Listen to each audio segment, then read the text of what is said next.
वैसे तो लखनऊ दिल्ली से ज़्यादा दूर नहीं, पर गर्मी के मौसम में रोड ट्रिप की थकान बदन में सुस्ती सी भर देती है। पूरा रास्ता बैठे बैठे ही तो निकल जाता है, फिर भी मंजिल पहुंचकर पैर फैलाए अंगड़ाई लेने का चैन ही कुछ अलग है। लगता है बस पसर जाए बिस्तर पर और सारी थकान दूर कर लें। तब मेरे कॉलेज की गर्मी की छुट्टियां चल रही थीं। सभी दोस्त कहीं न कहीं बाहर जा रहे थे। सभी दोस्तों से किसी बात पर उठाकानी भी चल रही थी। तो मन ही मन में एक जिद पकड़ ली थी कि ये छुट्टियां अपने दोस्तों से तो बेहतर ही बिताऊंगी। उसी दौरान एक दिन शीला मौसी घर पर मिलने आई। वैसे तो वह हमारी सगी रिश्तेदार नहीं है, पर प्यार अपनों से भी बढ़कर रहा है उनसे। उनकी बेटी मिथिला भी काफी मिलनसार है। दिल्ली में हमारा घर आसपास होने के कारण हर अगले दिन मिलना जुलना लगा ही रहता था। इस बार मिथिला की गर्मी की छुट्टियों में मौसी उसे अपने लखनऊ वाले पुश्तैनी घर ले जाने का सोच रही थीं। दिल्ली से बाहर निकलने का जिक्र हुआ नहीं कि मैंने भी उनके साथ जाने की जिद ठान ली, और यूं ही झटपट हमारा अगले दिन का रोड ट्रिप का प्लान भी बन गया। बस फिर क्या था, फौरन एक बैकपैक में कपड़े बांधे, चुपके से अपने वो डेनिम शॉर्ट्स भी रख लिए जो मम्मी दिल्ली में तो कभी पहनने ही ना देती, और निकल पड़ी शीला मौसी के साथ उस रात उनके घर ही ठहरने। पूरी रात उतावलेपन में नींद ही नहीं आ रही थी। झपकी लगते ही आंख खुल जाती और लगता कि कहीं निकलने का समय तो नहीं हो गया। न जाने फिर कब नींद आई। सच कहूं तो नींद आई भी या नहीं ये भी नहीं पता। उसी आधी नींद आधे चैन में कब गाड़ी से निकले और कब सफर गुजरता चला गया, कुछ ध्यान नहीं रहा। याद है तो वो उत्सुकता जिसकी मानो कोई सीमा ही न थी। लखनऊ पहुंची तो जाना ही, या कोई पुश्तैनी घर नहीं, पुश्तैनी महल था मानो। फूलदार बगीचों के बीच सफेदी में लिपटी यह इमारत जैसे किसी फिल्म का सेट हो। सफेद बेदाग दीवारें, कुछ मखमल और कुछ जाली के पर्दों से ढकी बड़ी बड़ी खिड़कियां, झूमर से सजी ऊंची छतें, सब स्वयं इतने पूर्ण थे कि किसी अन्य सजावट की जरूरत ही नहीं थी। यह घर तो एक महल और सपनों का से भी बड़ा था, पर यह कहानी घर घर की नहीं थी। शायद यही तो है कसौटी जिंदगी की। मन ही मन अलंकारों से भरे ख्याली पुलाव पकाकर खुद ही खिलकारियां ले रही थी, तभी गिरीश अंकल हमें रिसीव करने आए। गिरीश अंकल शीला मौसी के पति हैं। हमारे साथ वक्त बिताने शूटिंग से 10 दिनों की छुट्टी लेकर बॉम्बे से लखनऊ पहुंचे हुए थे। आज तक जिन्हें सिर्फ टीवी पर देखा था, वो इस पल मुझे गले लगाकर वेलकम होम कह रहे थे। जिन सीरियल के सेट याद कर रही थी, उन्हीं का एक पात्र वैसे से ही एक घर से निकलकर मुझे अपनी दुनिया से रूबरू कराने ले जा रहा था। क्या रोमांचक अनुभव था वो तब मेरे लिए। अब सोचती हूँ तो लगता है कि क्या ही खास था उस घर में, उस शहर में जो मैं इतनी पगलाई जा रही थी। अभिनेता हो या नेता, भगवान तो नहीं था वो जो उसके सामने घुटने टेक लिए थे मैंने। वो ऊंची दीवारें, दीवारों पर लगी भारतीय इतिहास की गवाह तस्वीरें, उन कमरों की सफेदी, उन पर्वत पर्दों की सिलवटें, उस कारपेट की मखमलता, उस कंबल का सुकून, यहाँ सब घेरे हुए थे मुझे। आलीशान शब्द का मतलब सीख रही थी मैं, इस मतलब को अब जी रही थी मैं। आराम से करवट लिए, दोहर ओढ़े, तकियों और मसनदों से घिरी ख्यालों में खोए खोए जाने कब आंख लग गई। कुछ देर बाद किसी धमाके की आवाज से झटके से नींद खुली। तो पहले तो थोड़ा समय यही समझने में लग गया कि ये कैसे सपनों के घर में आ गई हूं मैं। फिर जोर से एक आवाज आई तो ध्यान गया कि बाहर बेहतरीन बारिश हो रही है। बिजली कड़क रही है। बरसात की गीली मिट्टी की सौंधी खुशबू दिल्ली से लखनऊ क्या पूरे जिंदगी भर की थकान दूर कर दी थी जैसे। अगले ही क्षण पर्दों पर ध्यान गया तो सोचा झटपट उन्हें एक तरफ कर बारिश से बचा लूं, कहीं मैले ना हो जाएं। पर उठना चाहा तो हिलना ही मुमकिन ना लगा। शरीर पर एक भारीपन महसूस हुआ, मेरी कमर पर किसी का हाथ। मैं डर गई। कहना काफी तो नहीं, पर उस एहसास को लफ्जों में बयान करना भी मेरे लिए आसान नहीं होगा। बिना हिले डुले भी मैं अपनी धड़कनें जोर जोर से सुन सकती थी। मेरा माथा बिल्कुल सुन्न था, शरीर बिल्कुल ठंडा, और कान एकदम गर्म हो गए थे। तलवों में झुंझुनी जकड़े हुई थी और हाथ जैसे बर्फ की जंजीरों में बंध गए। मैंने अपनी आंखें जोर से बंद कर लीं। यह समझ नहीं आ रहा था कि अभी सपने में हूं या जाग चुकी हूं। वाकई कमर पर किसी का हाथ है भी, या कोई तकिया। सोचा अपनी श्वास रोककर बिल्कुल शव समान लेटी रहूं, और जरा आंखों की कमर पर जो हाथ है वह जीवित है या कोई वस्तु। इससे पहले कि कुछ आगे सोचती या समझती, मेरे पीछे लेटा इंसान मुझ में पीछे से और चिपक गया। अपने शरीर को मेरी पीठ से रगड़ते हुए और करीब आ गया, और अपने हाथ से मुझे और दबा लिया, जैसे नींद में किसी तकिए को और जोर से पकड़ लिया हो। मैं तिलमिलाकर उठी तो देखा बगल में गिरीश अंकल सोए हुए थे। मैं समझ नहीं पा रही थी कि ये वास्तव में सो रहे हैं या नींद में होने का नाटक कर रहे हैं। बिजली फिर कड़की पर वे नहीं उठे। मैं जानबूझकर ज्यादा आहटे करती हुई बिस्तर से उतरी और पर्दे हटाते हुए खिड़की खोलने बंद करने का नाटक करने लगी। तभी गिरीश अंकल अपनी आंखें मचलते हुए उठे और कहा, अरे बिटिया, तुम कब जागी? बस अभी। तुम तो ढंग से सोई ही नहीं, पर समय क्या हो रहा है? वे ऐसे बातें कर रहे थे जैसे कुछ हुआ ही नहीं था। उनके मुंह से निकला बिटिया शब्द अभी बहुत अटपटा लग रहा था। वे अपनापन तो झलका रहे थे, पर यह अपनापन मुझे परेशान कर रहा था। अंकल ने अपने मोबाइल में खुद ही टाइम देखा और जरा कुछ नाश्ता पानी का इंतजाम देखाऊं कहते हुए बिस्तर से उतरे। तब मेरी नजर उनके बगल में सोई नन्ही सी मिथिला पर गई।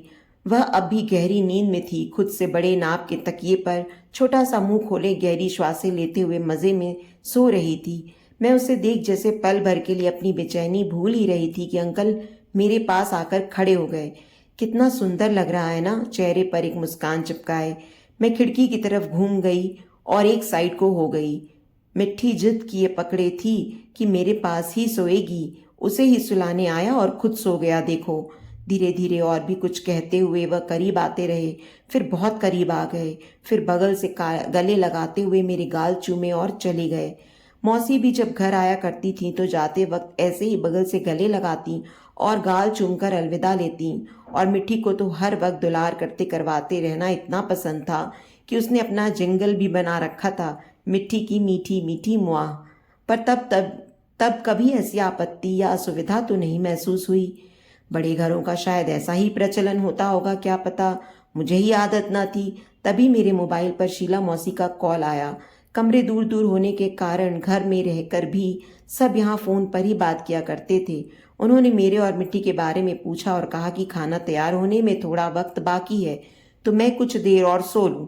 दरवाजे की कुंडी ना लगाऊं ताकि जब खाना लगे तो वे आकर हमें जगा देंगी। फोन एक तरफ रखकर मैं कुछ देर खिड़की के पास ही बैठी रही, बाहर देखती रही। फिर सोचा कि थोड़ा आराम कर ही लेती हूँ, पर वही गद्देदार आरामदायक बिस्तर अचानक डरावना सा दिखने लगा। मैं पहली बार अपने परिवार से दूर थी। अपने घर में भी कभी अकेले नहीं सोई थी। कभी बहनें तो कभी मम्मी पापा हमेशा ही साथ सोते थे। हाँ, घर तो यहाँ से काफी छोटा था हमारा, पर जगह पूरी होती तब भी हम सब साथ ही सोया करते। मिट्टी की ओर देखा तो अपना घर याद आ गया और आंसू छलक गए। बिस्तर के दूसरी ओर जाकर मैं मिट्टी के सिरहाने बैठ गई और उसका सिर सहलाने लगी। गीली मिट्टी की सौंधी खुशबू कमरे को महका रही थी। कहीं से विंड चाइम्स के खनकने की भी आवाज आ रही थी। मैंने आंखें बंद कर ली और लगा कि बस अभी के लिए और कुछ नहीं सोचना, थोड़ी नींद लेनी है और फ्रेश होकर उठना है। आंखें बंद कर ही थी कि कमर पर वह हाथ फिर महसूस हुआ। इस बार तुरंत चौकन्नी होकर उठी तो देखा कोई नहीं था। धड़ल्ले से उठी और जाकर दरवाजे की कुंडी लगा दी, पर वापस बिस्तर की ओर कदम ही नहीं बढ़ रहे थे। खिड़की के पास जाकर जमीन पर बैठ गई और दीवार से सिर टिका लिया। फर्श से इस हिस्से में कारपेट नहीं था तो ठंड भी लग रही थी, पर बिस्तर से दोहर लेकर जाने का भी मन नहीं कर रहा था। आने वाले दिनों में मौसम के साथ साथ वह बिना कारपेट की फर्श भी खुद ब खुद गर्म लगने लगी। अपने परिवार वालों के सामने अंकल मेरे लिए कुछ विशेष चिंता जताया करते थे। ऐसा बर्ताव करते जैसे कि मुझे उचित ध्यान और मार्गदर्शन की ना जाने कितनी ज़रूरत हो। घर वालों के सामने वे ऐसी छवि बना रहे थे जैसे कि मुझे ग्रूमिंग क्लास दे रहे हों। साधारण घर की लड़की है, थोड़ा बहुत नुक्कड़ नाटक कर भी लिया तो इसे क्या पता टीवी की दुनिया कितनी अलग होती है। वही सिखाने के लिए तो वह मेरे इर्द गिर्द रहा करते थे हर वक्त। अपनी कहानी सच्ची साबित करने के लिए उन्होंने तो पहले ही दिन मुझसे एक टॉप 10 लिस्ट भी बनवा ली थी, जिसमें वह सभी चीज़ें लिखी थी जो उनके हिसाब से मेरा लक्ष्य होना चाहिए। मेरी मूल लिस्ट की ख्वाहिशें, हर दिन चैन की नींद, एक छोटा सा खुद का सजाया हुआ घर और अच्छी यूनिवर्सिटी से उच्च शिक्षा फाड़ कर फेंक दी गई थी और नई लिस्ट इमला कर आई गई थी। इस लिस्ट में मेरी ख्वाहिशों की जगह हीरोइन बनना, विदेश यात्रा, बड़ी गाड़ी, बंगला, महंगे जूते, बैग और कपड़े ने ले ली थी। यह लिस्ट लिखते लिखते मुझे हंसी भी आ गई थी कि ये सब मेरे शौक कभी हो ही नहीं सकते। पर उस हंसी से पहले मुझे क्या पता था कि इसकी हंसी की तारीफ करके अंकल मेरे होठ चूमने लग जाएंगे। ना ये अंदाजा था कि अगले कुछ मिनटों में वह मुझे बार बार चूमने और इधर उधर छूने की कोशिश करेंगे। गिरीश अंकल का रवैया दिन पर दिन बदलता जा रहा था। उनकी नीयत साफ नहीं थी, इस बात में दो राय नहीं थी। एक दिन खाना खाते वक्त मिट्टी ने यह बात भी छेड़ दी कि पापा मेरे पास सोने मत आया करो, जगह घेर लेते हो आधी से ज्यादा। तब उन्होंने मजाक मजाक में बात बदल दी। अंकल ने अब तक मुझसे ये बातें जान ही ली थी कि अपने परिवार के बिना यह मेरा पहला वेकेशन था। मैं स्मोक और स्मोकअप नहीं करती थी। मैंने ना कभी शराब पी थी, ना भी कभी सेक्स किया था। इन बातों को लेकर उन्होंने मुझ में इतना हीनता का भाव भर दिया था कि मैं खुद को इस बड़े से घर में और भी छोटा महसूस करने लगी थी। हम सब हर रोज कहीं न कहीं घूमने जाया करते थे। कुछ खास मनोरंजन तो नहीं होता था, पर इस कोठी की चुपती हुई सफेदी से दूर रहना ही बेहतर लगता था। मिट्टी भी बोर होने लगती थी। उसने एक दिन पास वाली डांस एकेडमी में दाखिला लेने की जिद ठान ली। एक ही हफ्ता तो बचा था लखनऊ में, उसमें क्या ही सीख लेते। पर मौसी ने भी सोचा कि अपनी ही अकेडमी है, हम क्लास जाने लगेंगे तो वहाँ के मास्टर जी का टेस्ट भी हो जाएगा। अपने कॉलेज में अभी तक मैंने हर एक्स्ट्रा करिकुलर गतिविधि में हिस्सा ले रखा था, सिवाय डांस के। डांस से अलग ही झिझक होती थी मुझे। ऐसे लगता था सब मुझे जज करेंगे, मेरा मजाक उड़ाएंगे, क्योंकि 100 बात की एक बात, डांस और मैं ना बना। यहाँ मेरे पास दो ही विकल्प थे, या तो मैं डांस क्लास में दाखिला लेती या फिर दिन में वो 2 घंटे मैं घर पर अकेली बिताती। अकेले रहने का मतलब होता कि अंकल कभी भी कुछ भी करते रह सकते थे मेरे साथ। बिना सोचे समझे मैंने डांस क्लास के लिए हाँ कर दी। जहाँ पहले प्रोग्राम यह था कि मौसी हमें डांस क्लास लेने व छोड़ने जाया करेंगी, अचानक ही वह जिम्मेदारी भी अंकल ने अपने सिर ले ली। मुझे बिना सोए कुछ 3-4 दिन हो चुके थे। अब खाना खाने का भी मन नहीं करता था, भूख लगती ही नहीं थी। हर वक्त डर घेरे रहता था। शीला मौसी चिंतित भी होती कि मैं कुछ ढंग से खाती क्यों नहीं। मेरे लिए अलग अलग तरह के पकवान भी बनाती, पर जितना मसालेदार पकवान उतना ही मेरा मन फीका हो जाता था। ऐसे में अब मुझे डांस क्लास भी शुरू करना था। एक तो डांस वैसे ही नहीं होता मुझसे, ऊपर से 10 लोगों के बीच घंटों नाचना पड़ेगा। ये सोच सोच कर ही थकान और बढ़ जा रही थी। पहले दिन क्लास के लिए तैयार होकर जब अपने कमरे से निकली तो मौसी, अंकल और मिट्टी पहले ही गाड़ी में इंतजार कर रहे थे। आदत से मजबूर अंकल को अनावश्यक चिंता तो जतानी ही थी, तो मुझे देखते ही कहते, ये कैसे कपड़े पहन रखे हैं तुमने? धूप की वजह से मिट्टी चिड़चिड़ी ही हो ही रही थी, तो मौसी ने कहा, अरे क्या दिक्कत है इन कपड़ों में, चलो चलते हैं, अब देर हो रही है। ऐसे कैसे देर हो रही है? हमारी अकेडमी है, हमारा इंतजार नहीं करेगा तो किसका करेगा वो मास्टर? ऐसे कपड़ों में ये डांस कैसे कर पाएगी? मैं इसे चेंज करवा के लाता हूँ अभी। मैंने एक कुर्ता और घर के पजामे पहन रखे थे। अब डांस क्लास के हिसाब से तो कपड़े लेकर नहीं आई थी मैं लखनऊ से। पजामे आरामदायक रहेंगे यही सोचकर पहन लिए थे। मौसी चिढ़कती रही, पर अंकल नहीं माने। मेरे साथ कमरे में गए और पूरा बैकपैक बिस्तर पर उछल दिया। एक ब्रा उठाकर बोले, ये वाली क्यों नहीं पहनती कभी? बिटिया तुम्हें तो वाकई शॉपिंग की जरूरत है, इनमें से तो कोई कपड़ा नहीं चलेगा। कुछ देर फैले हुए कपड़ों को देखा और अपनी पहनी हुई शर्ट उतार ली। इसे पहन के दिखाओ एक बार। मुझे ये नहीं आएगी अंकल। अरे इसे बॉयफ्रेंड शर्ट की तरह पहना जा सकता है, ढीले कपड़ों का फैशन है आजकल। आओ मैं तुम्हें पहना कर दिखाता हूँ। नहीं, मैं खुद पहन लूंगी। मैंने उनके हाथ से शर्ट ली और यह आंकते हुए कि उनका कमरे से बाहर निकलने का कोई इरादा नहीं, उसे अपने कुर्ते के ऊपर ही पहनने लगी। अरे यह क्या कर रही हो? ऐसे तो फिटिंग पता ही नहीं चलेगी। यह वैसे ही काफी बड़ी है, मेरा इसे पहनने का कोई फायदा नहीं। बाहर मिट्टी और मौसी इंतजार कर रहे हैं। अभी बहस का समय नहीं है, चलो फटाफट कुर्ता उतारो और शर्ट पहनो। आप बाहर जाइए, मैं ट्राई करके बता दूंगी। फिर टाइम वेस्ट करने वाली बात कर रही हो। कुर्ता उतारो, चलो फटाफट। मुझसे नहीं होगा, आप प्लीज बाहर जाइए। हद है इस लड़की की भी। ठीक है जाता हूँ, बाहर ही खड़ा हूँ कमरे के, जल्दी कपड़े बदलो। वे बाहर गए। मैंने कमरे की कुंडी लगाई और शर्ट पकड़कर बैठ गई। मुझे नहीं पहननी थी वह शर्ट, उसमें उसकी बदबू थी, वही बदबू जिससे अब मेरा दम घुटने लगा था। यह मुझे अट भी जाती तो भी मुझे इसे नहीं पहनना था। बिस्तर पर छितराए कपड़ों में से मैंने एक टॉप चुना और वही पहन लिया। खुद को देखने ड्रेसिंग रूम की ओर बढ़ी तो देखा गिरीश अंकल वहीं खड़े होकर मुस्करा रहे थे। ये कैसे हो सकता है? मैंने तो कुंडी बंद की थी, पूरे समय दरवाजे के सामने ही थी। ये अंदर कब आए और कहाँ से? जैसे भी आए जब भी आए वो मुझे देख सकते थे। वो मुझे पूरे समय देख रहे थे। मैं चीख रही थी पर आवाज़ बाहर नहीं आ रही थी। मैं किलस रही थी पर आंसू नहीं गिर रहे थे। वो मेरे पास आया और मुझे शीशे की तरफ घुमा दिया। इससे पहले कि कुछ समझ पाती मेरी ब्रा में अपना हाथ डाल स्तन ऊपर की ओर उठा दिए। अब सही शेप आई ना? मैं तो तुम्हारी मम्मी को पहली बार देखकर ही समझ गया था कि यहाँ किसी को तो ब्रा पहनना सीखना पड़ेगा। तभी मेरे मोबाइल पर मौसी का कॉल आया। मैं झट से उससे दूर होकर फ़ोन उठाने गई। कहाँ रह गई बेटा? चेंज किया या नहीं? मैं कहना चाहती थी मौसी जल्दी आइए, मुझे नहीं जाना। आप यहाँ आइए, अभी आइए। मैंने कहा कुछ भी नहीं। हेलो हेलो बेटा, आवाज़ आ रही है?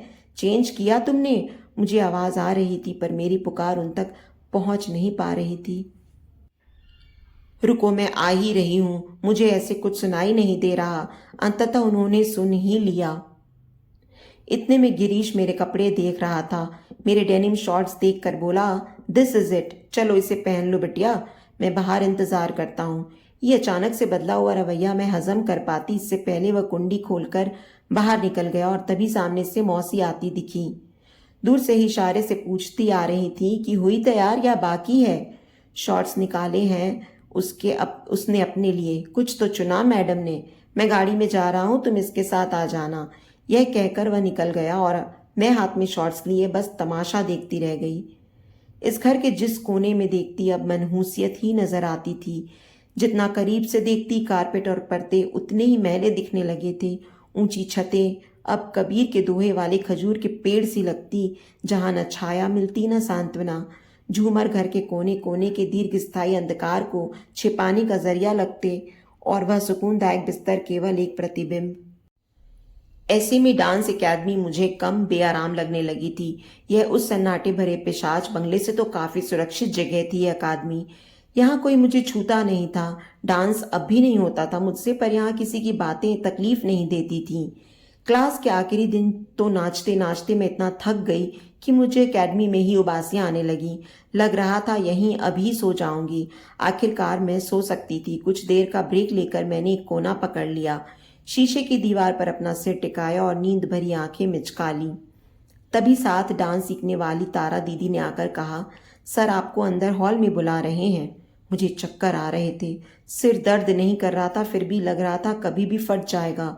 खुद को संभालते हुए मुंह से चुआ लार पोंछ कर मैंने अपनी सैंडल पहनी और अंदर हॉल में गई। यहाँ गिरीश मेरा इंतजार कर रहा था। आज मैं तुम्हें मॉडलिंग करना सिखाऊंगा। इस मॉडलिंग लेसन में उसकी मुझसे यह अपेक्षा थी कि मैं अपने कपड़े उतार दूं और सिर्फ हील्स पहनकर वॉक करके दिखाऊं। मेरी चिड़चिड़ाहट भांप कर उसने यह भी प्रस्ताव रखा कि यदि मुझे उसके सामने शर्म आती हो तो बत्तियां भी बुझा दी जा सकती हैं। मेरे फिर भी विरोध करने पर वह खुद बौखलाने लगा। उसे मेरी नाहजम नहीं हो रही थी। उसकी बेकरारी बढ़ती जा रही थी। मैं आपको वॉक दिखाती हूँ, कहकर मैं हॉल के एक कोने में गई और वहां से वॉक करते हुए सीधा हॉल के बाहर निकल गई। कुछ देर उस कमीने ने मेरा लौटने का इंतजार किया होगा, पर जब मैं नहीं आई तो बाहर देखने आया। अब तक मैंने अपने ग्रुप के साथ अपना डांस अभ्यास शुरू कर दिया था। वह सबके बीच कुछ नहीं कर सकता था। चार दीवारों के बीच मेरा अकेलापन मेरी कमजोरी और उसका हथियार था। अभी सबके बीच वह निहत्था था और पहली बार मैं सशक्त। कुल मिलाकर अब जितना वक्त बचा था उसमें मेरी कोशिश यही रहने लगी कि ज्यादा से ज्यादा समय शीला मौसी के आसपास रहूं ताकि वह भेड़िया अपनी हद में रहे। पर वह तो ठहरा अभिनायक, साला सारी नौटंकियां बीवी बच्चे के सामने ही दिखा लेता और किसी को शक भी नहीं हुआ करता। गिरीश के सामने कुछ भी कहती तो बाद में उसका कुछ और ही मतलब निकाल के वही बातें दोहराता। जैसे उस रात खाना ना खाने की वजह देते हुए मैंने मौसी से कहा था कि मेरे पेट में दर्द है, फिर उनके पास ही लेट गई थी। गिरीश ना जाने कहाँ से बगल में आकर मेरा पेट सहलाने लगा और साथ साथ मौसी से बात भी करता रहा।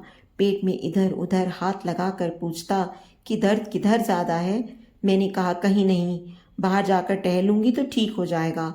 मौका देखते ही उसे मौसी के पास छोड़ मिट्टी के साथ मैं फौरन बागीचे में भाग गई। मिट्टी साथ खेल ही रही थी कि गिरीश फिर पीछे से आ गया। चलो बच्चों, अब सोने का वक्त हो रहा है। मिट्टी जाओ, मम्मा गुड नाइट किसी का इंतजार कर रही हैं। मुझे तुम्हारी दीदी से अकेले में कुछ बात करनी है।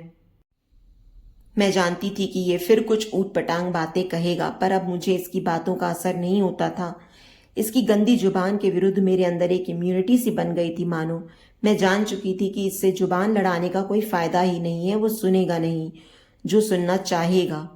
खुले माहौल में थोड़ी हिम्मत रहती थी मुझ में।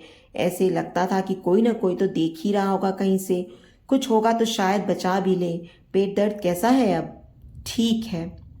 सच बताओ, तुम्हारा पेट दर्द नहीं हो रहा था ना? अच्छा यह बताओ, मैं जब पेट सहला रहा था तो भाग क्यों आई यहां? ऐसे ही। तुम्हारी शीला मौसी को लगा कि तुम्हें मेरे छूने से तकलीफ है। ऐसे तो कोई बात नहीं है ना। अब तुम एकदम से उठकर यूं आ जाओगी तो कोई भी सवाल तो उठाएगा ही ना। बेवजह शीला के मन में शक डाल दिया तुमने। मैं चुप रही। अच्छा ये बताओ, जब मैंने तुम्हें छुआ तो कैसा लगा? मतलब? अंदर से गुदगुदी सी महसूस हुई कुछ। उसे फोर प्ले कहते हैं। मैं कॉलेज जरूर जाया जाती थी, पर कभी दोस्तों से ये बातें नहीं हुई। फोर प्ले शब्द मैंने पहली बार सुना था। जहाँ अधिकतर लोगों के लिए फोर प्ले एक बहुत ही सुखद अनुभव होता है, वहीं मेरे दिल में इस शब्द की बस यही याद समा गई है कि इसे मैंने गिरीश से जाना था। देखो बिटिया, अब तुम बड़ी हो गई हो। सेक्स के बारे में बात करना ज़रूरी है। तुम्हारे पापा तो तुम्हें कभी बताएंगे नहीं, इसलिए मुझे ये सब करना पड़ रहा है। ऐसे ही रहोगी तो कोई भी लड़का फ़ायदा उठाकर चला जाएगा। तुम्हें समझ होनी चाहिए कुछ बातों की। यह कहते कहते उसने अपनी जेब से कॉन्डोम का एक पैकेट निकाला और मुझे थमा दिया। यह देखा है कभी? मैं कॉन्डम के बारे में जानती ज़रूर थी, पर पहले कभी इसे देखा नहीं था। इस लम्हे तक तो मुझे यह भी नहीं पता था कि यह पैकेट कॉन्डोम का है। मुझे ये किसी पान मसाले का पैकेट जैसा लगा। एक दिन पहले इस वाहियात इंसान ने मुझे सिगरेट पिलाने की कोशिश की ही थी, तो लगा कि अभी पान मसाले से शुरुआत कराना चाहता है। यह कॉन्डम है।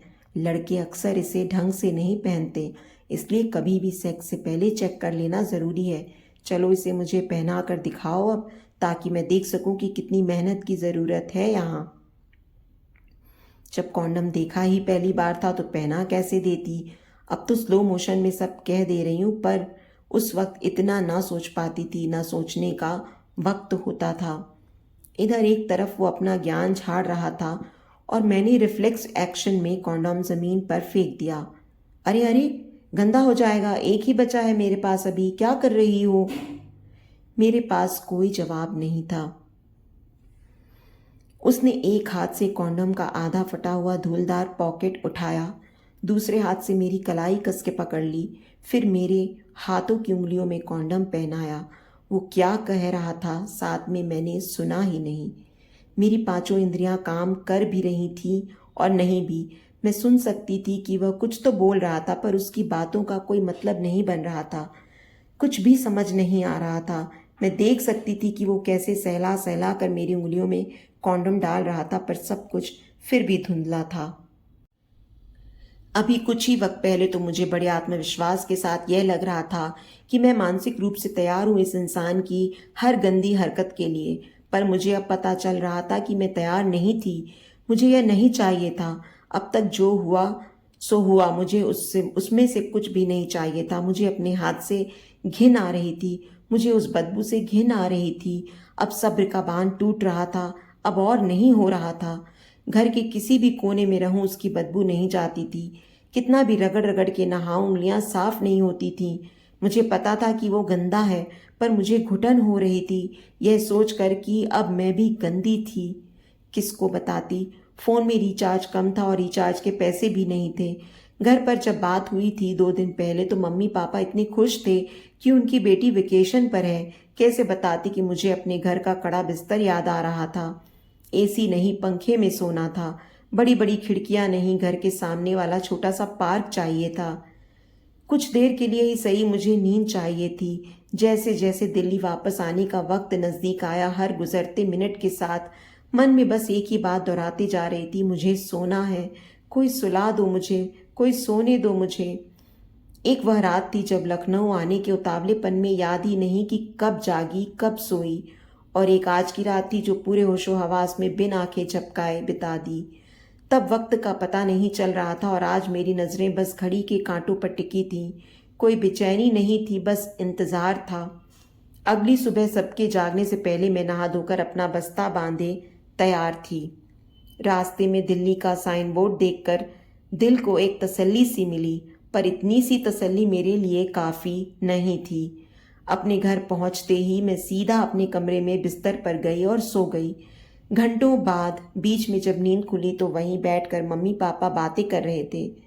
वैसे तो लखनऊ दिल्ली से ज़्यादा दूर नहीं, पर गर्मी के मौसम में रोड ट्रिप की थकान बदन में सुस्ती सी भर ही देती है। अच्छा है सुकून से सो रही है श्रुति। मैं फिर सो गई। तो दोस्तों, उम्मीद करती हूँ आपको हमारी आज की कहानी पसंद आई होगी। कहानी पसंद आई है तो वीडियो को लाइक करें, चैनल पर नए हैं तो चैनल को सब्सक्राइब करें, और हाँ, नोटिफिकेशन बेल को ज़रूर दबाएं ताकि अगली अपडेट सबसे पहले आपको मिले।